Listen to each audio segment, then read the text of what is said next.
Hi, it's John again. Bastard John. As the wife says, John the Bastard. I've had a few people ask about what sort of milling machine I use.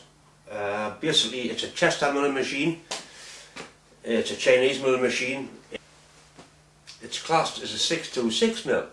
Basically, the bed is 6 inches wide and 26 inches long. I bought the mill second hand. I bought it off a lad. It was in the garage, and the garage door had been bricked up. So I had to take the mill apart and carry it down some stairs, which was a good thing, so it meant I could see how poorly the milling machine had been put together. When I got it back here, it was stripped down to the last nut and bolt basically.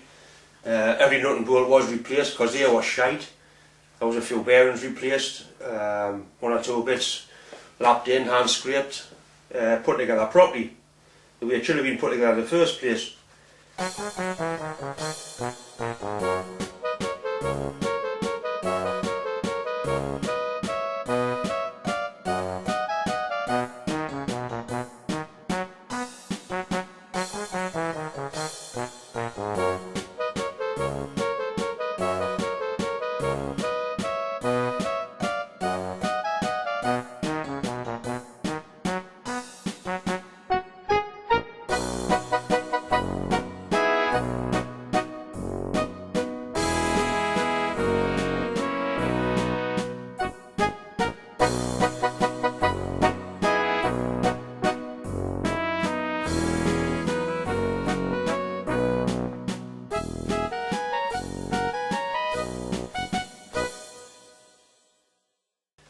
On the whole, I'm quite happy with it.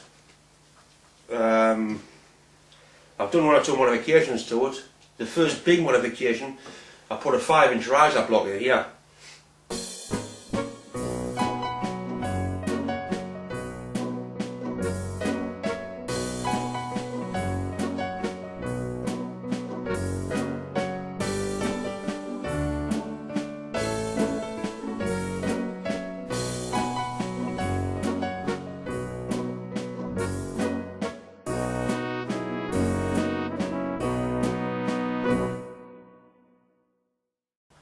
I do work on car engine blocks, and I couldn't get a car engine block in with it being so short. That made a big difference. Of course, putting the 5-inch riser block in meant that I was able to wind the table up until it actually disengaged on the nut in the bottom. This damaged the nut, and it got badly worn. So I made a new screw for it. Screw's 4 inches longer, and a new bronze nut with a grease point on it. That was a good modification, so I can use the full height of the table now. When the mill come, it had a new old DRO on it. It gave problems. I sent it away and spent money on it. It gave more problems, so I sold it on eBay and just used the dials, which is perfectly acceptable, but not as quick. When they might come up with a DRO of a big milling machine, the 3-axis one, I had to cut the scales to fit. I changed one or two things. I made a new hand wheel for the fine feed. I don't use the fine feed on the quill. Basically, I just use it for drilling. I'll lock the quill off, and I'll use the Z-axis, which is more accurate than the quill. This one, the one that's on the X-axis, was actually the Y-axis scale. The other one was massive. But it cost us work, but it cost us nothing. I put that on, works fine. It doesn't do any elaborate low hole patterns, but it does what you want. It's 3-axis, imperial and metric. Works great. One thing I did do when we got the milling machine, the original DRO was mounted on the back, which reduced your travel that way. And then having a word with a few of the lads, I realised that when you wind it out, it was actually hitting the casting here. So I chopped a big lump of that out, and that gave us more movement that way. The big piece cut out of here was actually stopped about there, and I gave an extra inch of movement by cutting that piece out. And then the end of here, this casting here, that was modified to give more travel that way as well. On the X-axis, this part of the casting here was fouling. That was taken off and machined away. Well, it was machined away with an angle grinder.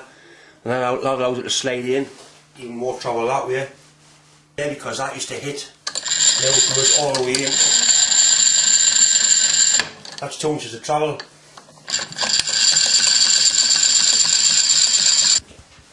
I'll zero this and see how much movement we've actually, how much travel we've actually got in inches.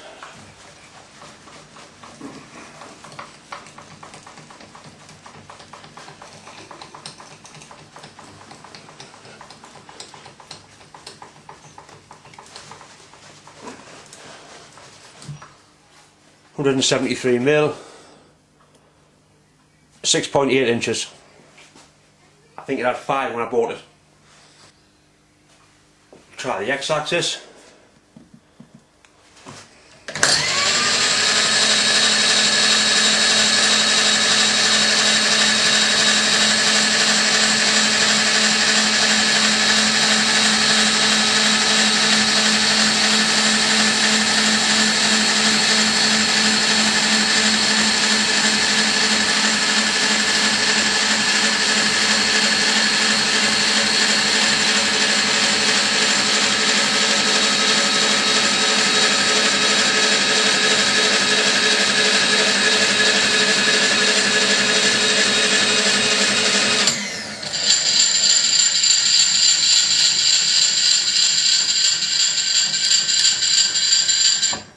Sixteen and a half. So now I've got 8.5 inches by 16.5 inches, which is, you can get more, but you can actually cut these in half. But I think if you want to go to them lengths, you've got the wrong machine. I put some locks on the wire, some stops on the y-axis, very handy. I was also able to use the same bracketry to mount the scale for the DRO. That's a real substantial bracket. The other ones are sort of semi-temporary, I've still got to sort them out yet, but they do work.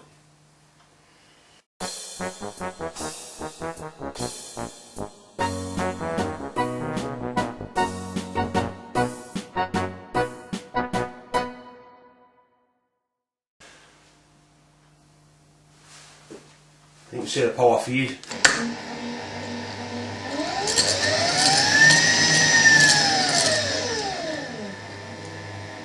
Quite a nice unit. As well as the power feed, I had to change the screw as well. The original motor burnt out. It was a 1 horse. I put a 1.5 horse on, single phase. If that gives problems, I'll put a 3-phase motor on with an inverter. Much better for speed control. This is the spindle lock. I'm actually standing on 2 pop plates here trying to balance the camera. It's an aluminium ring bolted onto the pulley, and it's just got a D-dent plunger that goes into it. I'll try and work it with one hand. That goes in, twists and locks. Dead simple but effective.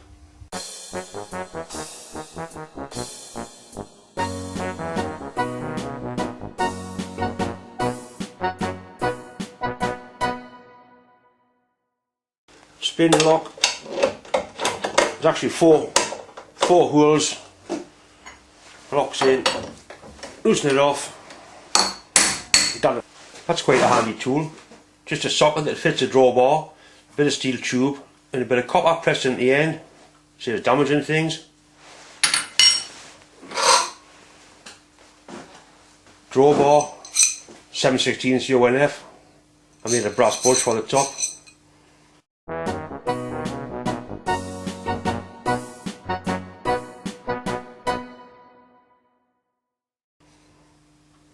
I kind of think of a worse set to possibly use for a drawbar, but that's where it is.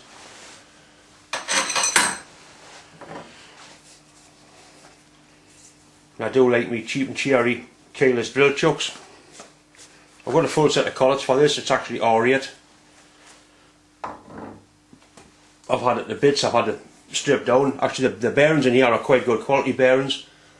Just cleaned them, put some better grease in, put it back together again. I put a cheap vernier on here to give us a depth gauge. Like I say, I only use a quill for basically for drilling. I don't use a fine feed. Anything accurate, I use a table and I use a DRO. the head does tilts that way, tilts that way, which is handy for drilling holes. It's a bit of a clot to get it trammed, to get it run slow again, but it's not the end of the world. One useful thing you can do, you can loosen the head off and you can spin the head around so the spindle is actually off the table, so you can get big, you can get things on, big stuff on it you wouldn't normally be able to manage. You can hang things on the side of the table. I do run coolant on the mill, white water. What I do, I cheat.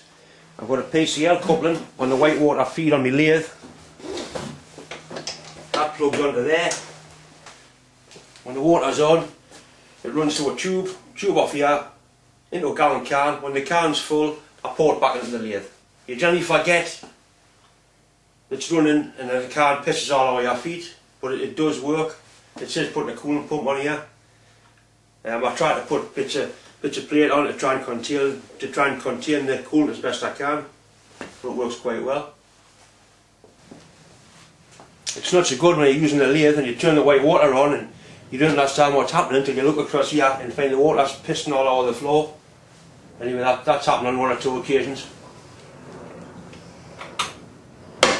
All in all, I'm quite happy with it. Would I buy another one? It would have to be cheap. But for what they are, yeah. You'd be better off with a second-hand American, German or English machine. Depends what you want. I certainly wouldn't buy a new one. They're a lot of money for what they are. This is some of the tools I'm getting for it. A lot of it's come from car boot sales I've been given.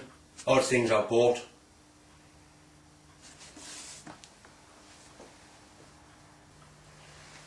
I did buy a set of R8 collets, a set of Imperial and a set of metric. Try and use collets all the time. You don't use a drill chuck with a milling cutter in, it doesn't work. A nice rotary table there, Japanese one, good quality rotary table, 8-inch.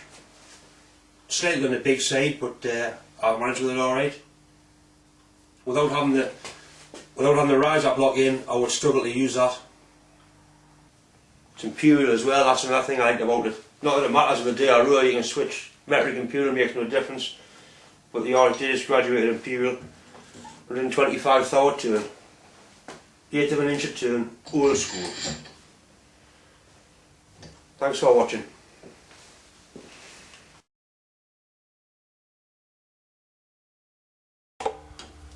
Dead simple but effective. I'm going to fall off the bastard here.